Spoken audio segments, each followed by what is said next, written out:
Imagine this. You've lived through decades of challenges and changes, raising a family, building a career, navigating heartbreaks, making comebacks. You've survived things you never thought you'd get through. And yet, here you are, lying awake at 3 a.m., staring at the ceiling, your heart racing for no obvious reason. In your 20s or 30s, you might have blamed it on ambition, bills, or the stress of getting ahead. But now, with more life behind you than ahead, you wonder, why is anxiety still showing up? Worse, why does it feel like it's getting louder?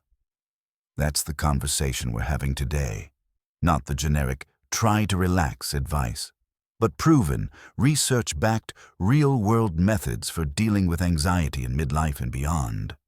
Methods most therapists rarely talk about, but that can truly shift how you feel.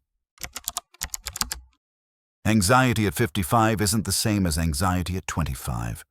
When you're younger, it's often driven by external competition, careers, dating, keeping up with peers.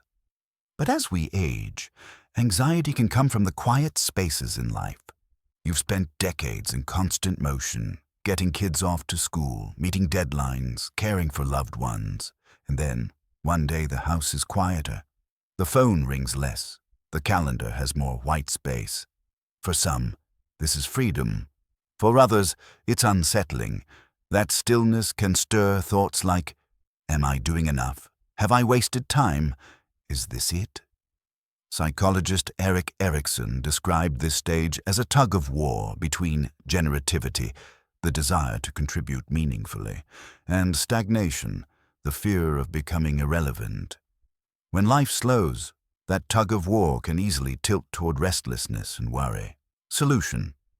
One underused but incredibly effective strategy is to create purpose appointments. These are small, scheduled actions that connect directly to your values and sense of meaning. If you value health, it might be a weekly walk with a neighbor. If you value family, it might be writing short letters to your grandchildren. If creativity matters, block an hour for painting, music, or writing. Why this works? Dr. Viktor Frankl, who survived Nazi concentration camps, found that meaning, not comfort, is the deepest antidote to despair and anxiety. Purpose appointments turn vague worry into focused action. Even small acts shift your brain from helplessness to contribution. Have you noticed certain life changes, like an empty house, retirement, or a health shift, making your anxiety louder? A lot of anxiety in later life comes from what I call mental time travel. It's that moment you're sipping coffee and suddenly you're replaying a conversation from 20 years ago, thinking, why did I say that? Then, before you've finished your cup, you've jumped decades ahead, worrying, what if my health declines? What if I become a burden? Your mind is rarely in today.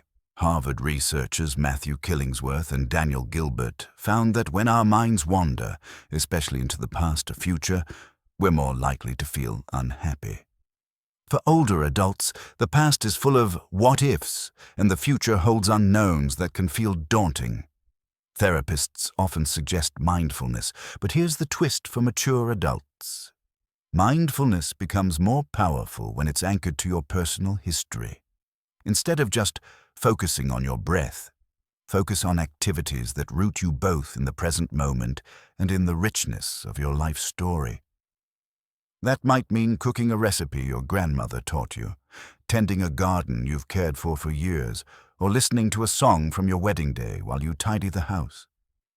These activities engage your senses, anchor you in the now, and remind you of your resilience through the decades.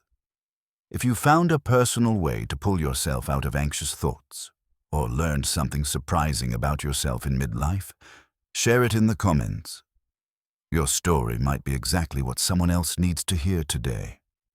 When your mind drifts into the past or future, what's one thing you do that reliably brings you back to the present? As we age, our social circles often shrink. Friends move away, loved ones pass on, or we simply see people less often. And when anxiety shows up, many of us choose not to talk about it. We don't want to burden our adult children. We assume friends are busy. Some of us have been raised to believe that talking about our struggles is a sign of weakness, but silence is fertile ground for anxiety to grow. Back in the 1980s, Dr. James Pennebaker's research on expressive writing revealed that putting our emotions into words, whether spoken or written, reduces stress markers in the body. Yet many people in their 50s, 60s, and 70s resist this because they've spent a lifetime being the strong one. Solution: create a low-pressure sharing ritual. This doesn't have to mean spilling your deepest fears over coffee every week. It could mean sending a short voice message to a trusted friend once a week. One small win and one small worry. Or keeping a letter-to-self journal where you write as though you're advising a dear friend your own age. The act of naming your anxiety, even in a simple sentence, prevents it from becoming a shadow that follows you silently. And when you share it, you often discover that others have been feeling the same way. Who in your life could you open up to a little more? And how might your anxiety shift if you did?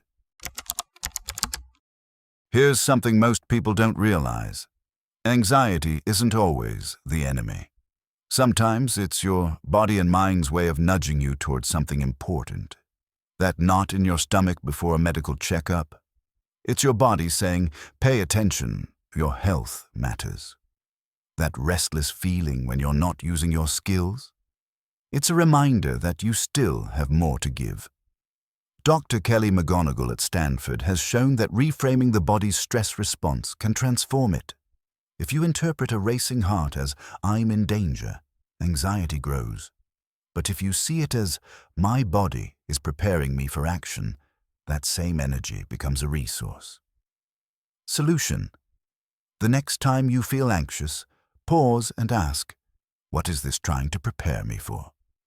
Then take one small, concrete step toward addressing it. If it's health-related anxiety, book the appointment. If it's about relationships, send the message. If it's about purpose, spend 10 minutes starting that long-postponed project. Even small actions break the anxiety cycle. You're showing your brain, I hear you, and I'm doing something about it. Have you ever turned anxious energy into something positive? And what came of it? Actionable takeaways. Schedule purpose appointments. Fill anxious spaces in your week with small, meaningful actions. Anchor to lived wisdom. Use your personal history to ground mindfulness in something deeply familiar. Create a sharing ritual. Give your worries words, whether through a trusted friend or a private journal. Anxiety in midlife and beyond doesn't mean you're weak or failing. It often means life is shifting, and your mind is asking you to pay attention to what matters now. You've navigated so much already. You have more tools, more perspective, and more resilience than you might give yourself credit for. What's one small step you'll try after hearing this? Share it in the comments. You might inspire someone else to take action. If this conversation has helped you, I invite you to subscribe so you don't miss our next episode, where we'll explore new science on building resilience after major life changes. Because your best chapters may still be ahead.